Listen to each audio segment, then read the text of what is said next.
Alright, I have something I must confess. I don't actually enjoy anime anymore. Holy I know. I tried to keep this a secret for the past few years, and with the news of my favorite dating sim getting an anime adaptation, another anime adaptation, I decided to come back to the world of repressed sexual tension. Isn't this technically porn? How did they say she was again? This is fucked on so many levels. But the animation is kinda on point. Well, alright. I got my waifu list, secured virginity, and the government tapping my microphones. Let's watch some fucking anime!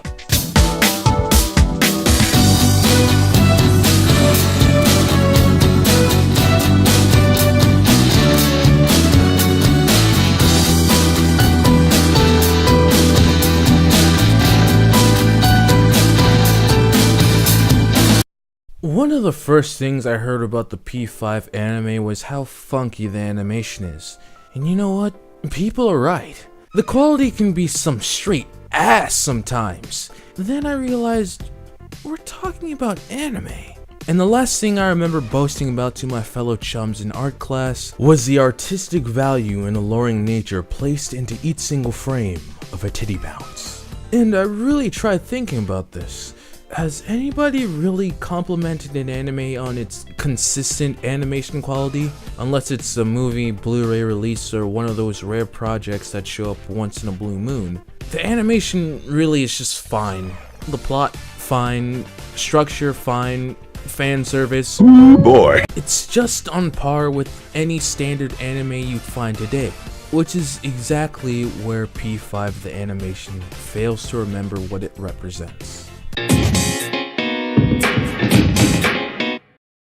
Persona 5 is a turning point, not only for the Persona series, but JRPGs as a whole. P4's era is definitely a tank in the fanbase's timeline, but Persona 5 is undeniably a tank that has only just started. Not only topping the series as the bestseller, but coming out at a time when JRPGs were a questionable endeavor for developers to sink their money into.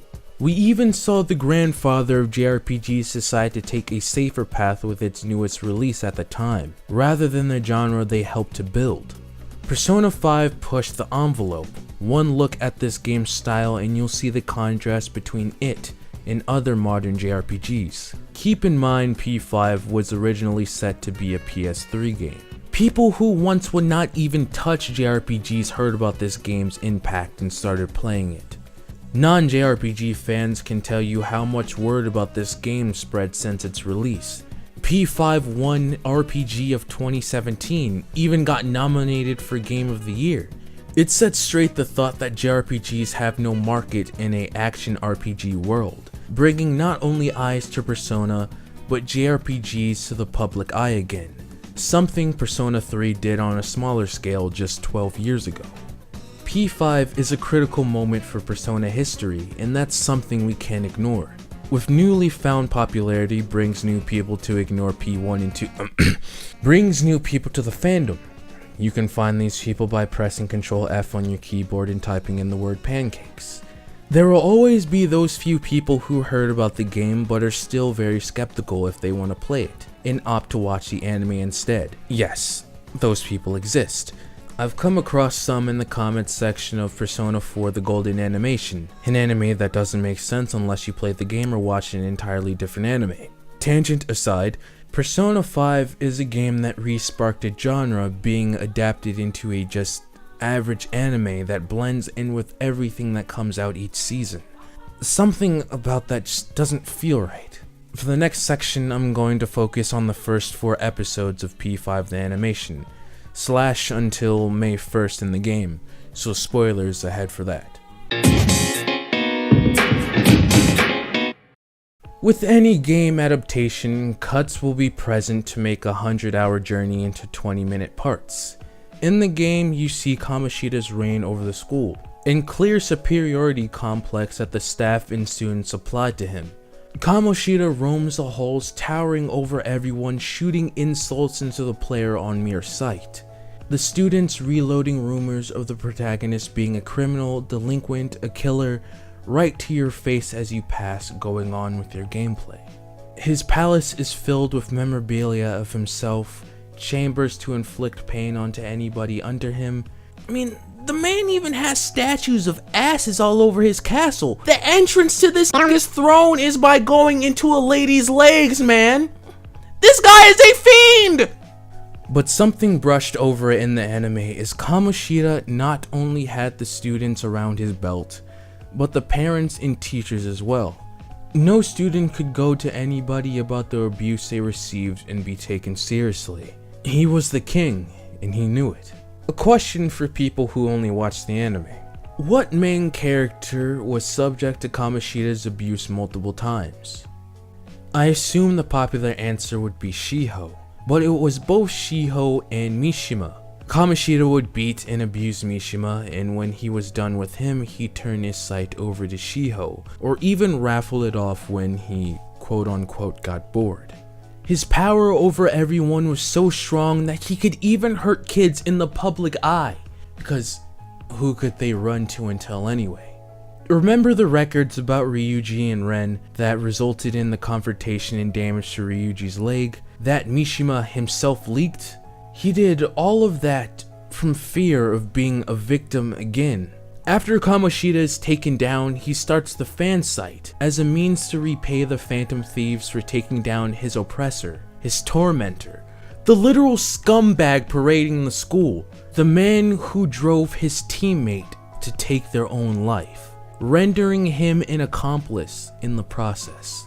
Mishima helped leak Ryuji's info, which led to Kamoshida breaking his leg, beckoned Shiho to Kamoshida by the man's request, which ended in her trying to take her own life. In the anime, this is just dabbled upon. I remember watching episode 3 wondering why this information was skimmed over, and then replaced Mishima's sincere apology and genuine want to rid the world of evil with the half-assed and quirky interaction. On some, I almost indirectly killed my friend, but did you hear about the fan site?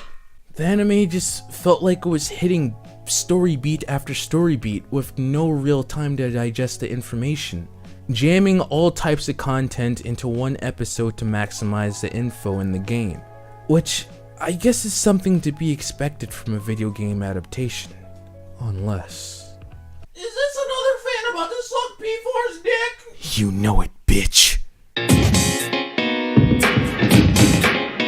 My biggest and really only problem with the Persona 5 anime is how uninspired it feels. It's a straightforward copy of the game, from ripped scenes to word-for-word dialogue.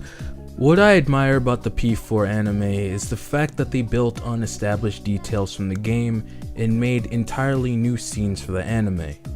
They added their own charm and flavor to simple scenes from the game into beautiful set pieces, even showing other perspectives in a situation not seen in the game. It had a balance of serious moments with jokes added in to ease the tension, and even had time to add more interaction with Igor and Marie. And all of this can be found in a single episode and continuously seen throughout the anime. Starting from episode 3, because the first 2 were kinda shit. But let me boast a little bit more about my favorite gang of meddling kids. I love that the show had time to include not just social links from the main cast, but from side characters as well. My favorite episode was probably when they literally crossed 2 social links together, making for the ultimate leeching of social interaction for personal gain. That's just one of the decisions the producers made to make the anime stand out from the game, instead of P5A that tries to literally be the game when it's just not possible. I found myself watching episode after episode of P4A, while honestly I kinda dreaded even watching one episode of P5. At the end of the day, why should I watch a show that adds nothing to what I already know and it's just an all-around lesser experience? And you know what sucks? Is that we know A1 could have done better based off the recent Daybreakers short. A completely new scenario and band of characters from a random mission from the game adapted into a 20-minute short. That's some initiative I would have loved to see in P5A, instead of a retelling of a story that I could just go play myself. But let me hop off P4's dick real quick, cause that anime definitely still had some copy and pasted scenes without the glorious flavor that was kind of putting my ass to sleep. Pacing is still certainly kind of minge, cause again, 100-hour journeys into 20-minute segments. But I still respect A1's previous ambition for the things they did to make P4 anime into its own special entity. Especially episode 12! Especially episode 12, boy! That shit had me spooked! I just wonder what happened after the production of the Daybreaker short that hindered their creativity. Animated forms of media can't stand up to anything you can interact with yourself. You can go at your own pace and not be held down to TV's 20-minute time constraints. Persona animes can't dive fully into personalities and opt to follow one side of the overall character. Unless you create an anime around a character nobody likes, and the only people that can understand what's happening inside of the anime is people that already don't like her. The animes are kinda just an introduction to the cast, and to fully get to know what these characters are and the situations they find themselves in is really by playing the games. Isn't this supposed to be about the importance of the anime? Fuck! Oh, shit. I honestly couldn't recommend P5A to anybody who played the game. It's just a leveled retelling of the story from the game with little deviation. I saw an argument in the Crunchyroll comments of all places. Why would you even expect an anime to have more personality than the base game? I didn't. I expected. I'll get to you in a second. Let's take the Death Note movie. If the Death Note movie was a one-for-one retelling of the anime and manga, it would not just be a bad movie bearing the Death Note name, but a terrible and boring movie in general. A copy of a piece of artwork might look similar, but you can't redo the feeling and strokes of another person without inaccuracies. Admit that despite how the movie was, at least its deviations were interesting. It took risks. Some dumbass risks. But it made for at least a interesting mess of a movie. Same could be said about the anime and drama that nobody watched. We wouldn't have the over-the-top scenes of men literally just writing down names, but something akin to what you look like during a math test. Struggling, bitch! I'm sorry, I don't... Why did I even put that in there? Struggling, bitch. There's a reason why a synonym for adaptation is alteration. For people who played the game, you're missing nothing. And that's kinda where the P5 anime unintentionally shines. For the people who don't have time, money, or interest to play the games, this anime is straightforward the story of Persona 5. It'll get people who are avid anime viewers interested in the game and might even check it out for themselves. It's just a marketing plan. I was honestly taken aback when I saw people in the comments of the Persona Golden anime saying how much they enjoyed it and were going to play the actual game. Like, how the fuck did you even know what the hell was going on in that fucking anime? Then I had to take a step back and realize where I had come from. I became a Persona fan just 2 years prior because of always seeing P4 Arena, a spin-off, but not really a spin-off. It's complicated, but a pure marketing concept for the Persona series. That's the first time I even heard about this whole entire franchise as a whole. Taking it even further back, I wouldn't even be here making this video, been an anime fan, known what Persona even was, if it wasn't for me one day seeing Sword Art Online, a PS Vita game on PSN many years ago. An obvious cash grab for how well the anime was doing at the time. Without that, I wouldn't have gotten into anime and started trickling down weeb culture. And as embarrassing as it is to say out loud, I probably wouldn't even be playing through P3 at the time that I am right now, and if it wasn't for Dancing Moon Knight and my love for rhythm games that I found just 2 years ago after playing P4 Dancing All Night. Fuck, man, that shit is embarrassing. Why the hell did I write that in? What the fuck? Man, all I'm saying is don't discount something that could get people into the series. I have a friend who got introduced into Persona just by the recent inclusion in Blaze Blue, since his main was Chie. I mean, his waifu is shit, but at least his gaming horizon is expanding. Persona is growing, and fast, as evidenced with P5's success. Atlus definitely knows what they're doing. They had the Rhythm games release earlier this year in Japan, the US later this year, Q2 coming to Japan, and a Catherine remake just next year, and SMT5 in the works.